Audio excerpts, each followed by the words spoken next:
मैना चढी पासा पढी मेल खान गइछ र तबै त बाडुली लागि भेटुन रहेछ र। नमस्कार। हिमालय टेलिभिजनको प्रस्तुति कार्यक्रम चाँचरीको पर्खाइमा रहनुहुने समस्त आदरणीय दर्शकहरूमा हार्दिक स्वागत गर्दै कार्यक्रम चाँचरीको शुभारम्भ गर्न चाहन्छु। म कार्यक्रम सञ्चालक शङ्कर सिंह विष्ट। दर्शक महानुभावहरू, हामी यस कार्यक्रममा मध्य र सुदूरपश्चिमका विभिन्न लोक सुस्केरा त्यसैगरी यस क्षेत्रका विभिन्न व्यक्तिहरूसँग भलाकुसारी गर्दै आइरहेका छौँ। आजको बसाइमा हामीसँग हुनुहुन्छ मैले कार्यक्रमको शुभारम्भमा भने मैना चढी पासा पढी मेल खान गइछ र तबै त बाडुली लागि भेटुन रहेछ र। हाम्रो सुदूरपश्चिममा मध्यपश्चिममा देउडा भाकाहरूमा यस्ता कुराहरू हुन्छन्। कुनै मान्छेलाई निकै मनदेखि भित्रदेखि नै मन पराएको छ भने उसले बाडुली लागेर पनि बोलाइन्छ अथवा आफ्नो मन परेको मान्छेलाई यसरी पनि भेट्न सकिन्छ। त्यसै बाडुली लाग्दै मैले धेरै वर्ष अगाडिदेखि भेट्न खोजेको एकजना आदरणीय मित्र हुनुहुन्छ। उहाँ गीत सङ्गीतका क्षेत्रमा लामो समयदेखि लागिरहनु भएको छ। गीत सङ्गीत गरी सङ्गीतकार हुनुहुन्छ र सङ्गीत पाठशालाका गुरु पनि हुनुहुन्छ। उहाँले थुप्रै चेलाहरू उत्पादन गरिसक्नु भएको छ। आजको बसाइमा हामी सुदूरपश्चिमाञ्चल विकास क्षेत्रको बैतडी जिल्लामा जन्मिनुभएका तिलक सिंह पेलालाई कार्यक्रममा निम्त्याएका छौँ। आउनुहोस् उहाँलाई कार्यक्रममा स्वागत गरौँ। स्वागत छ कार्यक्रम चाँचरीमा तपाईँलाई। हजुर, धन्यवाद। हिमालयन टेलिभिजन हेरिरहनुभएका सम्पूर्ण दर्शक महानुभावहरू र यो चाँचरी कार्यक्रम चाहिँ चर्चितै छैन, यसलाई हेरिरहनुभएका सम्पूर्ण सङ्गीत अनुरागी मित्रहरूमा मेरो प्रणाम होस्। निकै छ? ठिक छु। अनि बोजू नाति नै ठिकै छन्? एक्लै हुँ। एक्लै हो त? हजुर। बिहे नगरे अहिलेसम्म त? अनि काठमाडौँ आए कति वर्ष भयो तपाईँलाई? लगभग म 56 पछि यतै छु म, भनौँ न। लगभग 2056 सालपछि काठमाडौँमै हुनुहुन्छ। हजुर। गीत सङ्गीतमा यहाँको बाल्यकाल कहाँ बित्यो, कसरी बित्यो? अब म चाहिँ त्यही गाउँकै स्कुलमा पढेँ। हजुर। कालिका उच्च मावि भन्छ अहिले, त्यति बेला त निमावि थियो। त अब प्रत्येक शुक्रबार चाहिँ त्यहाँ बालबोधिनी सभा भन्ने हुन्थ्यो। अब एक्स्ट्रा एक्टिभिटिजहरू, गीत गाउने विभिन्न कुराहरू त्यसमा हुन्थ्यो, हाजिरी जवाब आदि। त्यसमा मैले गीतहरू गाउँथेँ, आधुनिक गीतहरू जस्तो अब पहिलाको कलाकारहरूको गीतहरू। हजुर। त्यसरी त्यो बेलामा गाइन्थ्यो। अनि पछि मेन त्यहाँको अब सङ्गीतमा लाग्नुको मुख्य चाहिँ मेरो स्रोत भनेको रामलीला हो त्यहाँको। हजुर। हाम्रो बैतडी, दार्चुला, अब महेन्द्रनगर यो एरियामा चाहिँ रामलीला हुने खुबै राम्रो, अहिलेसम्म पनि त्यो चलन छ। हजुर। त्यो रामलीलाको धुनहरू बचपनमा सुनेको भएर त्यसले मलाई चाहिँ खास गरी आकर्षित गर्यो सङ्गीततिर। सुदूरपश्चिम मध्यपश्चिम जहाँ देउडाको उर्वर भूमि रहेको ठाउँमा त्यही माटोमा तपाईँ पनि हुर्किनुभयो। त्यसलाई भनौँ न, त्यो उर्वर भूमिबाट शास्त्रीय सङ्गीतमा यहाँ प्रवेश गर्नुभयो। त्यसको मुख्य उद्देश्य भनेको तपाईँले प्रभावित पारेको भनेको त्यही रामायण, जुन महाभारत रामायणहरू जुन लाग्थ्यो त्यहाँ, 3 मेला महोत्सवबाटै सुरु भयो कस्तो? हजुर हजुर। अब मेन कुरो मैले बुझ्दाखेरि के भयो भने अब हामीलाई, म व्यक्तिगत रूपमा अब मलाई त्यहाँको हाम्रो संस्कृति मन नपर्ने भन्ने होइन, त्यसरी पनि नबुझियोस् होइन। जस्तै हामीले देउडा गाउँछौँ, हाम्रा सगुन फागहरू, अब विभिन्न होलीहरू छन्, थुप्रो छन् हाम्रो त्यहाँ सांस्कृतिक। तर मैले व्यक्तिगत रूपमा जबदेखि मलाई चाहिँ सङ्गीतमा रुचि भयो, त मलाई के स्वयं व्यक्तिगत रूपमा के फिल भयो भन्दाखेरिमा कि हामीले हाम्रो संस्कृतिलाई अगाडि त बढाउनुपर्छ, तर साङ्गीतिक ज्ञान नभइकन चाहिँ हामी आफ्नो संस्कृतिलाई राष्ट्रिय स्तरमा या अन्तर्राष्ट्रिय स्तरमा पुर्याउन सक्दैनौँ भन्ने मैले व्यक्तिगत रूपमा फिल गरेँ। हजुर। त्यसको एउटै सल्युसन मैले के देखेँ भने शास्त्रीय सङ्गीतको अध्ययन, साधना। जस्तै अब अहिले हामीले, अब म पश्चिमतिर गएर हाम्रो त्यहाँका सगुन फाग अथवा देउडा जे जति छन् तिनीहरूलाई नोटेसनमा राख्नु पर्यो, वा कुन ताल, के सुर, के राग आदि इत्यादि चिन्नु पर्यो भने त्यो शास्त्रीय सङ्गीत सिकेको व्यक्तिले मात्रै सम्भव हुन सक्छ कि? अवश्य पनि हो। तब मात्रै, जस्तै अब इन्डियातिर ठुम्री छ, कजरी छ, होली छ होइन, चैती छ, झुला छ, यो उनीहरूको सबै लोकगीतहरू हो त्यो। हजुर। तर त्यहाँका उस्तादहरूले गाएको भएर त्यो चाहिँ के भयो भने अहिले अब वर्ल्ड लेभलमा फेमस भयो तिनीहरूको गानाहरू। हजुर। उनीहरूले फिल्ममा पनि त्यही युज गर्छन्, क्लासिकल म्युजिकमा पनि त्यही युज गर्छन्, किनभने शास्त्रीय सङ्गीत सिकेका विद्वानहरूले त्यो सङ्गीत गाउँछन् क्या उहाँ। अवश्य। हाम्रो यहाँ के छ भने अब साधनातिर ध्यान नदिएर हाम्रो चाहिँ अब एउटा नारामा सीमित हुन्छ क्या हाम्रो चाहिँ, त्यसले गर्दा सायद हाम्रो संस्कृति हामीले जति चाहिँ अगाडि ल्याउन सक्नु पर्थ्यो त्यति चाहिँ पुगेको छैन कि जस्तो मेरो व्यक्तिगत धारणा। यो यसमा दुई मात्रै छैन, हामीले पनि बुझेको कुरा त्यही नै हो। किनभने यहाँ अहिले पैसा भएपछि सबै कुरा हुन्छ। कला र गला नभए पनि तपाईँलाई मेसिनले बनाइदिन्छन्। एउटा गीत गाइदिइसकेपछि मान्छे ठुला हुनु खोज्छन्, त्यसले गर्दाखेरि पनि हाम्रो ती कुराहरूमा चाहिँ पछाडि परेका छन्। अध्ययनको कमी हो भन्ने कुरा यसमा दुई मात्रै छैन। अब यहाँले कहिलेबाट त्यो पेसागत रूपमै शास्त्रीय सङ्गीत सुरु गर्नुभयो त? अब सुरुमा मेरो शास्त्रीय सङ्गीत चाहिँ अब बचपनमा त्यो रामलीलाकै उसमा सुनियो होइन। हजुर। त्यो एउटा चाहिँ सिकाइको पद्धति त भएन, त्यो लिसनिङ मात्रै भयो। हजुर। त्यो प्रभावित पार्यो त्यो सङ्गीतले। अब पछि अब मेरो दाइ कृष्णसिंह पेला उहाँले चाहिँ साहित्य लेख्नुहुन्छ, गीत गजल आदि इत्यादि लेख्नुहुन्छ। अनि हामी पहिला चाहिँ के गर्थ्यौँ भने अब रफीको गीतहरू, नारायण गोपालको गीतहरू, यस्तो यस्तो गीतहरू अब जनमानसमा अब मैले गाउँथेँ। हजुर। पछि दाइले चाहिँ के गर्नुहुन्थ्यो भने गीत लेख्नुहुन्थ्यो, अनि मैले कुनै अरूको गीतमा त्यसलाई अरूको गीतको धुनमा चाहिँ दाइले लेखेको गीत गाउँथेँ। हजुर। पछि दाइले के भन्नु भने होइन त्यस्तो होइन, अब आफ्नै कम्पोजिसन गर्नुपर्छ भन्न थाल्नुभयो। अनि मैले एउटा गीत कम्पोज गरेँ। हजुर। त्यसपछि दाइले चाहिँ त्यो गीत मन पराउनु भयो। अनि त्यसपछि चाहिँ गीत कम्पोज गर्ने सिलसिला चल्यो। अनि मैले त्यस पछाडि आफ्नै कम्पोजिसनमा चाहिँ 2054मा आँसु भन्ने एल्बम निकालेँ, जुन चाहिँ अब उता सुदूरपश्चिम मध्यपश्चिमतिर राम्रै उसको चाहिँ उ भयो। हजुर।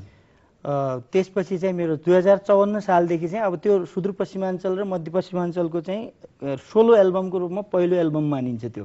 एक किसिम अब कतिपयलाई थाहा होला कतिपयलाई नहोला, अब पछि त्यो खोज अन्वेषण गर्दा थाहा होला होइन। त जे होस् त्यो बेलामा अब सबैले देउडा गाउने गर्थ्यो। त्यो 54 सालमा चाहिँ पहिलो पटक आँसु भन्ने एल्बम आधुनिक गीतको निक्लेको थियो।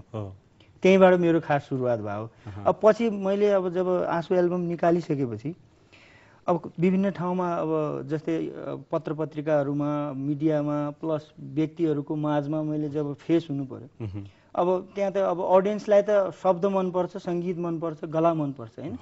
उनीहरूले सिटी बजाउँछन्, ताली बजाउँछन्, तर अब मलाई त्यति बेला के लाग्थ्यो भने कोही कोही व्यक्तिहरूले प्रश्न गर्नुहुन्थ्यो, जस्तै देउडा गायक गायिकाहरू भेटिनुहुन्थ्यो, उहाँहरूले अब तपाईँ त आधुनिक गीत गाउनुहुन्छ, हामीलाई पनि सङ्गीत सिकाउनु पर्यो। त त्यो बेलामा मलाई त्यसले एउटा स्ट्राइक के गर्थ्यो भने मलाई सङ्गीत त आउँदैन, म के सिकाउँछु। गीत कम्पोज त मबाट भयो, एउटा भावको कुरा हो त्यो। सङ्गीतको शब्द चाहिँ मलाई दाइले उपलब्ध गराउनु भयो, भाव म भित्रबाट आयो, गला मसँग प्रकृतिले दिएको छ होइन, त्यसरी चाहिँ त्यो भयो। तर वास्तवमा म सङ्गीतको कुनै जानकार व्यक्ति त होइन। मैले आफूलाई नढाँटिकन मैले आफूलाई वाच गरेँ कि मलाई सङ्गीत कतिको आउँछ त, वास्तवमा आउँदैन। एल्बम निक्लिनु अथवा कसैले मन पराउनु त्यो ठुलो कुरो हो जस्तो मलाई लागेन। त्यसपछि म चाहिँ सङ्गीतको सिक्ने ठाउँको खोजीमा लागेँ। अनि मेरो दाजु दिल्लीमा हुनुहुन्छ, म 1 वर्ष जति लगभग दिल्लीमा पनि मैले सङ्गीतको तालिम लिने उ गरेँ, कोसिस गरेँ। तर त्यहाँ मलाई त्यहाँको भाषा, त्यहाँको संस्कृति एकदम अब भर्खर टिनेजरमा गएको भएर मलाई त्यहाँ बस्न मन लागेन। फेरि फर्केँ म। फर्किसकेपछि अनि काठमाडौँ छिरेर अनि बल्ल सुरुवात भयो मेरो। अनि कहाँबाट सिक्नुभयो, कोसँग सिक्नुभयो तपाईँले सङ्गीत चाहिँ? मैले चाहिँ अलि भावुक बनाउँछ, मेरो श्रद्धेय गुरु जो चाहिँ त्रिभुवन युनिभर्सिटीमा प्राध्यापन पनि गर्नुहुन्छ, श्रद्धेय श्री धनबहादुर गोपाली। पक्कै पनि हो, भावुक बनाएछ मान्छेलाई। आफ्नो केही थियो होला त्योसँग तपाईँलाई खड्केको कुरा, त्यसरी सिक्दाखेरिको कुरामा के थियो तपाईँले त्यो गर्दाखेरिको सुरुका दिनहरूमा?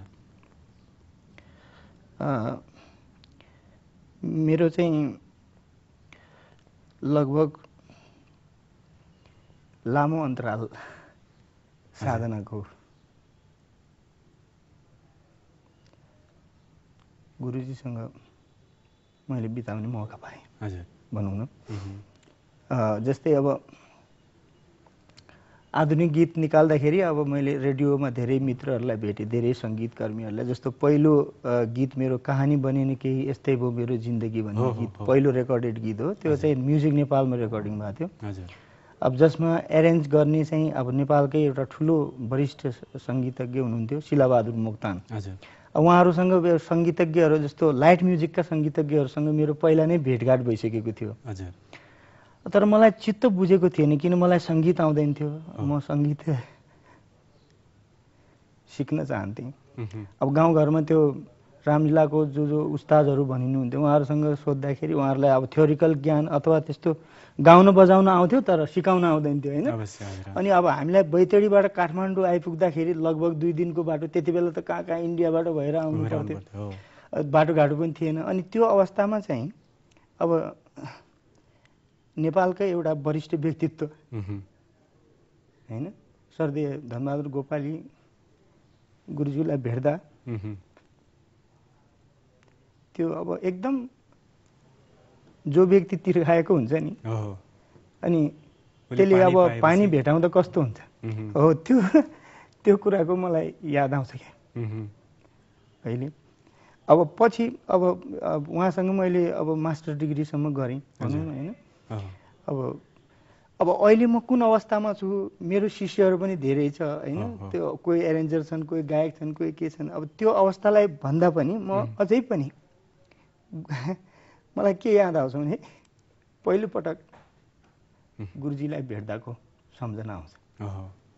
त्यसैले उहाँको नाम लिनै सक्दिनँ मैले, कस्तो गाह्रो लाग्छ क्या एकदम श्रद्धाले त्यस्तो हुन्छ। अवश्य पनि हो, मान्छे जसले आफूले भित्रैदेखि नै सम्मान गर्नुपर्ने व्यक्तिहरूलाई यसरी सम्मान गर्नु भनेको एउटा कमै मान्छेले मात्रै सक्छ यस्तो कुराहरू गर्न। तपाईँ निकै भावुक हुनुहुन्छ। जस्तो गीतहरूमा तपाईँले धेरै कुराहरू यस्तै कुराहरू बोक्नु भएको छ, कहानी बनेन मेरो जिन्दगी। यो गीत हाम्रो दर्शकहरूलाई सुनाइदिन सक्नुहुन्छ कि? शब्दहरू पनि धेरै याद छैन होला, म एउटा टुक्रा सुनाउँछु। कहानी बनेन केही यस्तै भो मेरो जिन्दगी, कहानी बनेन केही यस्तै भो मेरो जिन्दगी, बरिसा बिनाको बादल जस्तै भो मेरो जिन्दगी, बरिसा बिनाको बादल जस्तै भो मेरो जिन्दगी, यो जिन्दगी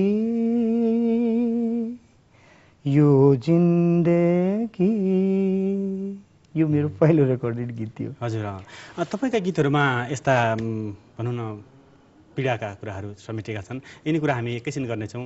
दर्शक महानुभावहरू यतिखेर पनि बेला भएको छ एक नानो व्यापारी विश्राम लिने। तैपछाम अवश्य आउन्यौँ हिमालय टेलिभिजन साइडबाट कहीँ जान्छ। आदरणीय दर्शक महानुभावहरू, यो नानो व्यापारी विश्राम पश्चात तम सबलाई स्वागत छ। हिमालय टेलिभिजनको प्रस्तुति कार्यक्रम चाँचरीमा छौँ हामी। आज हामीसँग हुनुहुन्छ तिलक सिंह पेला। उहाँ शास्त्रीय सङ्गीतको एउटा प्रखर व्यक्तित्व हुनुहुन्छ। निकै लामो अनुभव छ उहाँलाई, त्यही क्षेत्रमा लागिरहनु भएको छ, गीत सङ्गीतका क्षेत्रमा। त्यसमा पनि शास्त्रीय सङ्गीतलाई उहाँले अँगालेर थुप्रै एल्बमहरू भनौँ थुप्रै गीतहरू गरिसक्नु भएको छ। र उहाँ एउटा सङ्गीत पाठशालाको पनि सञ्चालक हुनुहुन्छ। उहाँले त्यहाँबाट निकै राम्रा विभिन्न व्यक्तित्वहरूलाई प्रोडक्ट गरिसक्नु भएको छ। हामी उहाँसँग कुराकानी गरेका छौँ। आउनुहोस् उहाँलाई पुनः यो कार्यक्रममा स्वागत गरौँ। पुनः स्वागत छ यहाँलाई कार्यक्रममा। धन्यवाद। अब यहाँले सुरुका दिनमा जुन भनौँ सुदूरपश्चिमको एउटा देउडा गीत पनि गर्नुभएको थियो, त्यो देउडा एल्बम पनि गर्नुभएको थियो। कुनै त्यो एल्बमको एउटा गीत हाम्रा दर्शकहरूलाई सुनाइदिनु न। हजुर, त्यहाँ मेरी जन्मभूमि विशाल तेरी जय हो, मेरा प्राण प्यारा हिमाल तेरी जय हो, त्यो हाम्रो अब मातृभूमिप्रति समर्पित छ। हजुर, त्यसका गीतकार चाहिँ हाम्रो सुदूरपश्चिमका एकजना साहित्यकार हुनुहुन्छ, उहाँ अहिले बित्नुभयो। उहाँको चाहिँ हाम्रो डोटेली भाषाको व्याकरण पनि छापिएको छ, शहीद दशरथन नाटक पनि छापिएको छ 2022 सालमा। निकै पुराना साहित्यकार हुनुहुन्छ उहाँ, देवराज भट्ट शर्माको रचना हो यो चाहिँ। उहाँले चाहिँ यो मलाई सुम्पिनु भएको थियो, त्यो मैले मातृभूमिको नाममा सुनाउँछु। मेरी जन्मभूमि विशाल तेरी जय हो, मेरा प्राण प्यारा हिमाल तेरी जय हो, मेरी जन्मभूमि विशाल तेरी जय हो, मेरा प्राण प्यारा हिमाल तेरी जय हो। हिमाल तेरी जय हो, प्राणभूमि जो मातृभूमिलाई सम्झेर गरिएको गीत थियो। त्यसै गरी अब यहाँले भनौँ न शास्त्रीय सङ्गीतमा लागिरहनु भएको छ। सामान्य मानिसहरूले शास्त्रीय सङ्गीत भन्नाले त्यही तान आलाप आहा र हुहो मात्रै भन्छन्, तर वास्तवमा शास्त्रीय सङ्गीत भनेको सङ्गीतको आधार नै शास्त्रीय सङ्गीत हो भन्ने बुझिन्छ। यहाँको भनाइ के छ यसमा?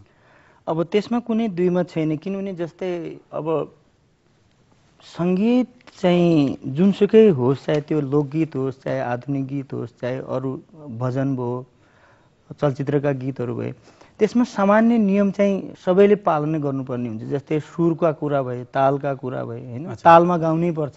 चाहे आधुनिक गीत हो भनेर बेताल गाउन पाइँदैन, लोकगीत हो भनेर बेताल गाउन पाइँदैन। त्यसको आफ्नै अब एउटा मर्यादा हुन्छ। ताल सुरको कुराहरू सामान्य नियम त अरू सङ्गीतमा पनि लागू नै हुन्छ। तर शास्त्रीय सङ्गीत यस्तो विशिष्ट सङ्गीत हो कि जसमा चाहिँ साधनाका विधिहरू, आवाजलाई कसरी फ्लेक्सिबल बनाउने, कसरी सुरिलो बनाउने, कसरी मेलोडियस बनाउने, जस्तै भावका कुराहरू छन्, होइन। अब जस्तै वीर रसको गीत छ भने त्यसमा कसरी गाउने, सिरियस मुडमा गाउनु छ भने कसरी गाउने, रोमान्टिकमा गाउनु छ भने कसरी गाउने, यो कुराको अध्ययन हुन्छ। अनि रागका कुराहरू, कुन रागमा कुन सुर गाउन पाइन्छ, कुन पाइन्न, होइन। अब तालका कुराहरू, कति मात्रामा गाउने हो, कुन मात्राबाट गाउने हो, यो सारा सङ्गीत जगतमा जे जति कुराहरू चाहिन्छ, चाहे त्यो मिठासको कुरा होस्, चाहे सुरतालको कुरा होस्, चाहे रागको कुरा होस्, त्यो सबै उपलब्ध हुने खजानाको भण्डार एउटै सङ्गीत हो, त्यो हो शास्त्रीय सङ्गीत। अब अरू सङ्गीतका व्यक्तिहरूले कतिपयले बुझेर कतिपयले नबुझेर अब शास्त्रीय सङ्गीतलाई हा हु भन्छन्, त्यो उहाँहरूको आफ्नो कुरा होला। तर शास्त्रीय सङ्गीतको अध्ययन र साधना बिना चाहिँ कुनै सङ्गीतमा लामो समयसम्म टिक्न सकिन्छ भन्ने मेरो व्यक्तिगत धारणा छैन। टिक्न सकिन्न भन्ने लाग्छ मलाई चाहिँ। किनभने जुन क्षेत्रमा व्यक्ति लाग्ने हो त्यो क्षेत्रकै ज्ञान यदि छैन भने त कसरी लाग्ने, के आधारमा लाग्ने, त्यसको मापदण्ड के त भन्ने कुरो आउँछ, होइन। त्यस कारणले चाहिँ सङ्गीतको ज्ञान जुनसुकै फिल्डमा लाग्यो भने, जस्तै इन्डियातिर अब लोकगीत गाउनेले पनि क्लासिकल म्युजिक सिकेको हुन्छ, ऱ्याप गाउने पनि क्लासिकल सिकेको हुन्छ। उनीहरूले क्लासिकल सङ्गीत, सङ्गीत भनेपछि क्लासिकल भन्ने बुझ्छ के, त्यस्तो हुन्छ। हाम्रोमा अब अहिले त्यस्तो चलन छैन। तर अहिले बिस्तारै अब युवा पिँढीमा पनि क्लासिकल म्युजिकको राम्रो चाहिँ क्रेज बढ्दै गइरहेको छ। त्यो अब तर अब मेन एउटा प्रब्लम के छ भने हाम्रो ललित कला campus, PK campus, RR campus, अब दुईवटा त्यो पिके र आरआर क्याम्पसलाई त हामीले नजोडौँ, किनभने त्यहाँ एउटा 100 मार्क्सको चाहिँ पढाइ हुन्छ, होइन। अब मेनली हामीले एउटा ललित कलालाई जोडौँ। अब ललित कला क्याम्पस एउटा मात्रै छ सङ्गीतको क्याम्पस। अब हाम्रो 75वटा जिल्लाहरू छ। अब जुम्लाको मान्छे, ताप्लेजुङको मान्छे, बैतडीको मान्छे ललित कलामा जोइन हुनको लागि कति दुःख कष्ट उठाउनु पर्ला। मेरो त अब एउटा अब हामी जस्ताको कुरा त खासै गरी कसैले सुन्ला जस्तो मलाई लाग्दैन, होइन। हामीले त मैले त जहाँ पनि यस्तो कुरा भन्ने गरेको छु। त प्रत्येक युनिभर्सिटीहरूमा कमसेकम प्रत्येक विकास क्षेत्रमा पनि अब अहिले त अब क्षेत्रहरू भयो, अब प्रदेशहरू भयो, होइन, नयाँ त्यो नामाङ्करण पनि भइरहेछ।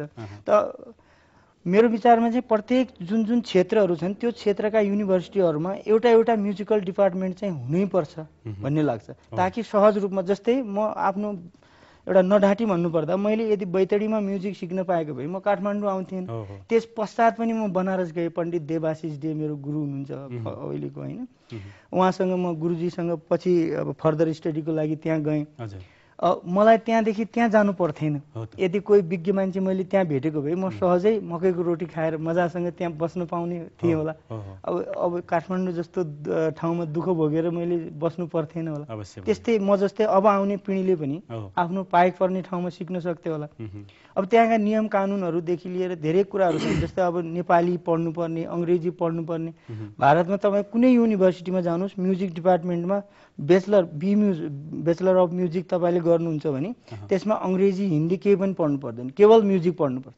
तर हाम्रो यहाँ एउटा त्यो दुईवटा सब्जेक्ट के राखिदिएको छ भने इङ्ग्लिस पनि पढ्नुपर्ने, नेपाली पनि पढ्नुपर्ने, त्यसपछि म्युजिक पढ्नुपर्ने। म्युजिक नै यति भास्ट छ कि जसलाई त्यो वर्षभरि गरेर पनि त्यो कोर्स पुरा हुँदैन भने अब त्यसमा अङ्ग्रेजी पनि नेपाली पनि राखिदियो भने त त्यो चाहिँ क्वालिटी नै आउँदैन क्या, प्रोडक्सन। त्यही भएर हाम्रो कलेजमा तपाईँले विद्यार्थीहरूको स्तर हेर्नुभयो भने एकदमै धेरै उनीहरूले प्राइभेट संस्थाहरूमा यदि सिकेका छैनन् भने क्वालिटी नै निस्किँदैन। सही कुरो, यसमा यस्तो छ। अब यहाँले त सङ्गीत पाठशाला पनि खोल्नु भएको छ, कसरी चलिरहेछ, कस्तो छ? अब अहिले त्यही सङ्गीतमा अब हाम्रो नेपाल सरकारको तर्फबाट सङ्गीत साहित्य कलामाथि खासै त्यस्तो रुचि देखाइएको देखिँदैन। जस्तै अब नाट्य एकाडेमी छ, होइन, नाचघर छ, नेपाल टेलिभिजन छ, नेपाल रेडियो नेपाल छ। अब यिनीहरूमा चाहिँ के छ भने पहिला अब खुबी भएका व्यक्तिहरूलाई चाहिँ त्यहाँ कलाकारहरूलाई एउटा चाहिँ उचित कदर गर्ने चलन थियो पहिला। आजभोलि अब एउटा राजनीति भनौँ न हाम्रो देशको, अब उहाँहरूको चाहिँ मैले अब यो सङ्गीतको शिरमुखबाट चाहिँ नलिउँ भन्छु, तर पनि अब त्यो बाध्यता भइहाल्छ नाम लिन। कि राजनीतिक जो व्यक्तित्वहरू हुनुहुन्छ उहाँहरूले चाहिँ आफ्ना पार्टीगत झन्डा बोक्ने व्यक्तित्वहरूलाई त्यहाँ चाहिँ एउटा टिका लगाएको चाहिँ नि उसमा घाम ताप्ने औषध त्यो जबको रूपमा चाहिँ त्यहाँ जब होल्डरको रूपमा सेलेक्ट गर्ने चलन छ क्या। हजुर। त्यसले गर्दा अब व्यक्तिहरूले अब सरकारको तर्फबाट राज्यको तर्फबाट कुनै केही फेसिलिटिजहरू नपाएर पनि सङ्गीतमा होमिएका छन् व्यक्तिहरू। अब त्यस्तै युवाहरूको जमात म कहाँ पनि आइपुग्छ, कतिपय ललित कलामा पढ्ने, कतिपय पिकेमा पढ्ने, कतिपय आरआरमा पढ्ने सङ्गीतका विद्यार्थी लगायत अन्य विभिन्न एजका बच्चाहरूदेखि लिएर अन्य एजका व्यक्तिहरू पनि आउँछन्। अब त्यसरी नै पाठशाला अब 13 वर्षदेखि चलिरहेको छ भनौँ न। हजुर। अब हाम्रा दर्शकहरूलाई कुनै एउटा भनौँ न यहाँले पनि मन परेको र हाम्रा धेरै दर्शकहरूले मन परेको कुनै एउटा गीत सुनाइदिनुहोस् न कार्यक्रम चाँचरी मार्फत। मैले एउटा भर्खरै हाम्रा एकजना गीतकार हुनुहुन्छ, उहाँ डोटीको हो, उहाँ चाहिँ हेमन्त विवश भन्ने। हजुर। उहाँको एउटा गीत गरेको छु जुन चाहिँ राग जोगमा आधारित छ। हजुर। कथा एउटै तिम्रो मेरो, त्यो शब्द पनि हेर्नु हुन्छ, विवस्थाले बुनिएको भन्ने गीत छ। हजुर।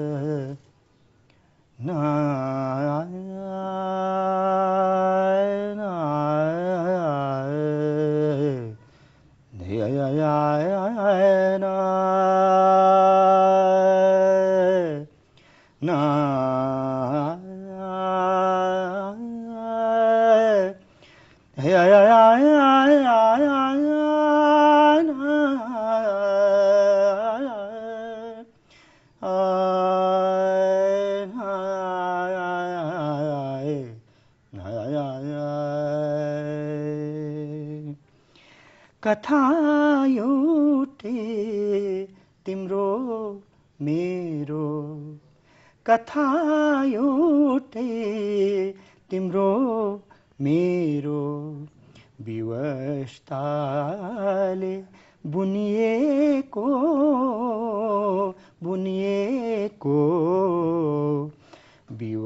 विवस्थाले बुनिएको बुनिएको, नियतिको आँधीहुरी, नियतिको आँधीहुरी, कलेजीमै खनिएको, कलेजीमै खनिएको,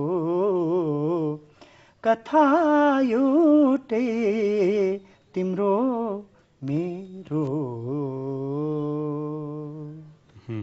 कथा तिम्रो मेरो एउटै कलेजीमा बुनिएको, कलेजीमा खनिएको। वास्तवमा गीत सङ्गीत भनेको यस्तो हो जसले सबैलाई भुलाइदिन्छ। यो कुरामा भिज्नु जरुरी छ। जो पनि अब आउने यी पिँढीहरू छन् नि जसले गीत सङ्गीतका क्षेत्रमा लाग्छन्, उहाँलाई के भन्न चाहनुहुन्छ? अब गीत सङ्गीतसँगै अब जीवनको बडो अपरिहार्य र अनिवार्य चाहिँ तत्त्व हो भन्ने लाग्छ। किनभने सङ्गीतका विद्यार्थीहरू र सङ्गीतमा प्रत्यक्ष लाग्ने व्यक्तिहरू मात्रैलाई सङ्गीत चाहिँदैन। अब तपाईँ कुनै एउटा सङ्गीतसँग कुनै सम्बन्ध नराख्ने भनौँ न, जस्तो हाउसवाइफ या कुनै व्यक्ति पनि साधारण व्यक्ति जसलाई सङ्गीतको प्रत्यक्ष चाहिँ सङ्गीतसँग कुनै सरोकार राख्नुहुन्न उहाँहरू, त्यस्तो व्यक्तिलाई तपाईँ टिभी पनि नहेर्नुहोस्, रेडियो पनि नहेर्नुहोस्, नगुनगुनाउनुहोस् पनि, गीतको बारेमा सोच्दै नसोच्नुहोस् भन्नु भने सायद उहाँ पागल हुने अवस्थामा पुग्नुहुन्छ। अवश्य भने अब हाम्रो सङ्गीतमा लाग्ने अब हामी सङ्गीत प्रेमीहरूको लागि त यो त अब महान पूजा नै हो होइन। त सङ्गीतले बहुत ठुलो आनन्द दिन्छ होइन, चरम आनन्दको एउटा बडो एउटा ठुलो वस्तु हो यो। यसले चाहिँ निकै नै व्यक्तिलाई एउटा धेरै ठुलो ऊर्जा दिन्छ होइन। त सङ्गीतमा लाग्ने व्यक्तिहरूलाई म के भन्न चाहन्छु भने पहिला साधना गर्नुहोस् होइन। सङ्गीत के हो, सङ्गीतको वास्तवमा यात्रा कहाँ छ, यसले कहाँ पुर्याउँछ, यसको गहिराई के हो, यसको पद्धति के हो, यसलाई राम्रोसँग बुझ्नुहोस्। अनि त्यसपछि मात्रै तपाईँहरू आम जनसमाजमा आउनुहोस्।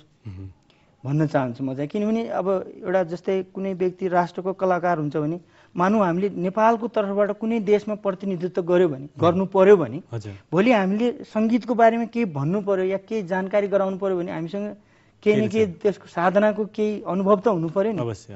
नामले त त्यहाँ त्यसको प्रतिनिधित्व गराउँदैन।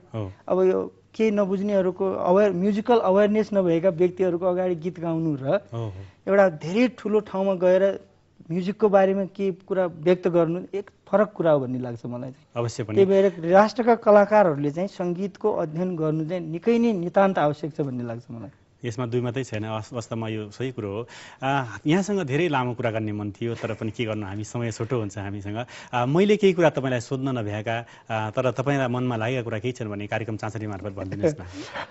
अब मैले त खासै त्यस्तो भन्नुपर्ने अब यो छोटो टाइम पनि भयो होइन। हजुर, म चाहिँ के चाहन्छु भने अब यदि कला संस्कृति सङ्गीत साहित्य इत्यादिलाई अब अगाडि बढाउनु छ, वास्तवमै बढाउनु छ भने हजुर यो राज्य पक्षबाट नै एकदमै केही न केही यसको लागि पहल हुनुपर्छ भन्ने लाग्छ। र जुन संस्थाहरू जस्तै सङ्गीत नाट्य एकाडेमी आदि इत्यादि नाचघर यस्ता यस्ता ठाउँहरूमा र अब जस्तो अहिले रेडियो नेपालमा पहिला शास्त्रीय सङ्गीतको प्रत्येक वर्ष कम्पिटिसन हुन्थ्यो। त्यहाँ अब एक दुईजना कतिजनालाई छान्ने त्यस्तो थियो होइन, ग्रेडिङ हुन्थ्यो, उहाँहरूलाई शास्त्रीय सङ्गीत गाउन बजाउन लगाइन्थ्यो। नेपाल टेलिभिजनमा पनि हुन्थ्यो होइन। अब त्यस्ता कार्यक्रमहरू पनि छैनन् आजभोलि। अब कलाकारहरूले सिक्न त सिके, अब जस्तै हामीले जिन्दगीभरि सङ्गीत सिक्छौँ। अब म मार्केटमा आउँदिनँ तर 24 घन्टा सङ्गीतमा छु। म जस्तै कैयौँ युवा युवतीहरू छन् जो सङ्गीतमा होमिएका छन्, तर उहाँहरूले चाहिँ अब सङ्गीत कहाँ प्रस्तुत गर्ने त होइन। अब त्यो राज्यले त्यस्तो एउटा व्यवस्था मिलाइदियो भने चाहिँ आम व्यक्तिहरूलाई चाहिँ सङ्गीतको साधनाको एउटा स्थल पनि हुन्थ्यो। दोस्रो कुरो आम व्यक्तिमा सङ्गीत के हो भन्ने कुरा बुझ्नको लागि चाहिँ सजिलो पनि हुन्थ्यो क्या। अब यस्ता कुराहरू छन्। अब बाँकी त अब के भन्ने हो, यहाँले बोलाउनु भयो, यो चाँचरी प्रोग्राम चाहिँ अब निकै चर्चित छ र यो भइ नै रहनेछ होइन। अब जुन हिमालयन टेलिभिजनले आज यसरी चाहिँ एउटा संयोग जुराएको छ त्यसको लागि म आभारी छु होइन। अब आम दर्शकहरूले पनि जो आज यो प्रोग्राम हेरिराख्नु भएको छ, जसले उहाँहरूले पनि चाहिँ हेरिदिनु भयो र साथ दिनुभएकोमा उहाँहरूप्रति पनि म आभारी छु। यहाँलाई धेरै धेरै धन्यवाद छ। तपाईँले जुन आफ्नो व्यस्तताका बावजुद 24 घन्टा तपाईँ सङ्गीतमा हुनुहुन्छ, त्यसका लागि पनि अब राज्यले भोलिपछि कुनै दिन मूल्याङ्कन गर्ला त्यसको पनि हाम्रो शुभकामना छ। आफ्नो व्यस्तताका बावजुद पनि हाम्रो कार्यक्रमलाई समय दिनु यसका लागि यहाँलाई धेरै धेरै धन्यवाद। यहाँलाई पनि धन्यवाद। हजुर दर्शक महानुभावहरू, हामीसँग हुनुहुन्थ्यो आज वरिष्ठ सङ्गीतकार, त्यसै गरी र गायक पनि हुनुहुन्छ उहाँ, र सङ्गीत क्षेत्रमा लागिपर्नु भएको छ विगत लामो समयदेखि तिलक सिंह पेलाजीसँग हामीले कुराकानी गऱ्यौँ। यहाँहरूलाई हाम्रो कार्यक्रम कस्तो लाग्छ, यो कार्यक्रमप्रति आफ्नो अमूल्य सल्लाह सुझाव पठाउन नबिर्सनुहोला, जसका लागि हाम्रो इमेल ठेगाना रहेको छ chaachari@himalayatv.com, CHACHARI chaachari@himalayatv.com। हस् त, आगामी साता फरक प्रसङ्गमा मध्य र सुदूरपश्चिमका विभिन्न डेउडा भाका त्यसै गरी अन्य विभिन्न व्यक्तिसँग गरेको भलाकुसारी लिएर यहाँहरूमा आज उपस्थित हुनेछौँ। तबसम्मका लागि म कार्यक्रम सञ्चालक शङ्कर सिंह विष्ट लगायत सम्पूर्ण चाँचरी नुनलाई बिदा दिया। आजलाई यत्तिकै भएको अर्का हप्ता आउँला, आजलाई यत्तिकै भएको अर्का हप्ता आउँला, काली कर्णालीका व्यथा समेटेर ल्याउँला। नमस्ते।